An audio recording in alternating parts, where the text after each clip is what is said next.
What's up guys, Everything Apple Pro here, and in this video I wanted to talk about the iPhone 6 and iPhone 6 Plus. These are two new products we have never seen before in the terms of size. I mean 4.7 and 5.5 inches, that's a big step up from the original iPhone 3.5 inch display.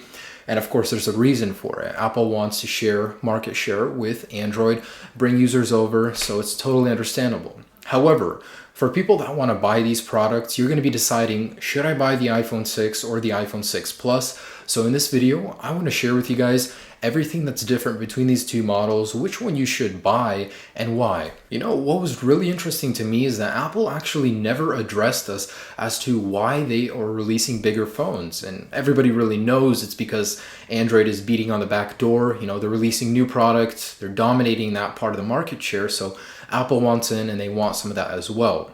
Now with these larger iPhones, we're going to be seeing a lot of Android users come in and start using iPhone. For a lot of these people, if you're watching, you may have never even used iPhone before. It's a new experience to you, and you know, it is a unique experience. But in this video, hopefully I can go ahead and settle some of your doubts, give you an idea of what you're expecting with the new iPhone 6 and iPhone 6 Plus. Now, of course, once you do pick up the iPhone 6 or iPhone 6 Plus, you'll notice that the size is the number one difference. You know, the 4.7 inch model is already a big step up from the 4.0. There's a lot of extra screen space, and you know, I'll get to my opinion at the end, but it's a really good in between the 5.5 and the 4.0 of the 5S. The iPhone 6 features a 4.7 inch IPS display. Now, in order to make up for the extra real estate, Apple did have to cram in more pixels there. So we're going to be seeing a bump up in resolution to 1334 by 750 pixels. You know, that's nothing special. It has a 326 pixel density, which keeps it at Retina spec. Now, the iPhone 6 Plus has a high resolution. It's at 1920 by 1080. Of course, it has a larger display. And a 1080p display nowadays isn't anything special. Most smartphones on the market have this resolution already.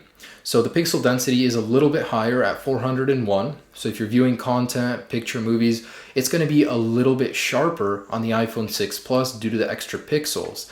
Now, aside from that, there's really no difference in displays. Contrast ratio is almost entirely the same, and other than the actual size and pixel density, there's not much different. It's a matter of personal preference whether or not you want a larger display like an iPad mini or just a standard iPhone 6 display. It was rumored that the display would be covered in sapphire or built with a sapphire crystal glass, but unfortunately no one has been able to confirm that, and Apple didn't address that at all in the event. So I think we're just looking at a Gorilla Glass coating. So the iPhone 6 with its larger, gargantuan 5.5 inch display is going to create a problem, and that's one-handed use. Fortunately, Apple looked into it and they created a software solution. And in no way is this new, it's been on Android for a while, but Apple's version is that you touch the Touch ID sensor twice and the whole screen is going to scale down halfway. Now right here, you're going to be able to use it with one-handed operation, which is cool. You know, it's neat. You don't have to go out of your way to press something on the screen. You just double tap a button that's already there and boom, you can use it with one hand. So if you're looking to buy the iPhone 6 Plus, take into account it's a pretty big phone. You know, it's going to be harder to store, harder to carry with you. Take all of that into account. But if you absolutely need it, I bet it's going to be an amazing phone. The number one feature that the iPhone 6 Plus has over the iPhone 6 is in its camera. Apple decided to put real optical image stabilization inside of the iPhone 6 Plus camera. Now, what this means is when you're recording video, you're not going to get any sort of shake. It's going to be very fluid, very smooth. So what the iPhone 5S does and the iPhone 6 will do is use digital image stabilization. It's not going to have an actual little motor in there, stabilizing the camera, but it still does a good job. I have no complaints for the 5S. I could just imagine that the iPhone 6 Plus will do it so much better, and I can't wait to test out the difference in real-world use. So the iPhone 6 Plus camera is definitely a better upgrade than the iPhone 6. Optical image stabilization is a great feature. It's very rare nowadays to find in any mobile phones. Another major selling point of the iPhone 6 Plus is its battery. Because it's a larger phone, there's a bigger housing, more room for a battery. So Apple did just that. They stuck a huge battery inside of the 6 Plus. It's rated somewhere around 2900 mAh versus 1900 of the iPhone 6. So what that translates to in actual daytime usage is pretty impressive. For music playback, that's 80 hours versus 50. 3G talk time, 24 hours versus 14. For video playback, that's 14 hours versus 11. Standby time, 384 hours versus 250. About a 35% increase, guys. That's crazy. So for that extra $100 you're going to be spending for the 6 Plus, you're going to be getting a larger battery, larger display, and a better camera. And there are a few other differences. So the iPhone 6 Plus, it has some pretty clear advantages over the iPhone 6. A better camera with image stabilization, it has a larger display, a little bit sharper, and the battery life is much better. Also, it does have optimized software for it, in order to compensate for the larger display and one-handed usage. Also, I forgot to mention, when you turn it to the side, you'll be able to use a lot of the applications like you would as an iPad. The screen will be split usually, you'll be able to see a lot more on the display because it is larger. So there's a lot to consider when you want to sway towards the iPhone 6 or the iPhone 6 Plus. And I'm going to go ahead and tell you what I personally think about them.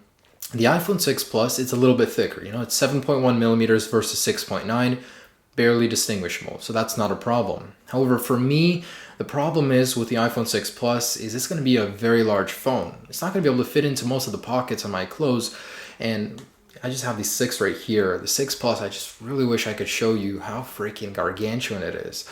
It's going to be hard to fit into most of your clothes. Handling it with one hand is going to be very difficult, even with the software, just holding it actually. So for me, my hand isn't huge. So iPhone 6 would be the sweet spot for me.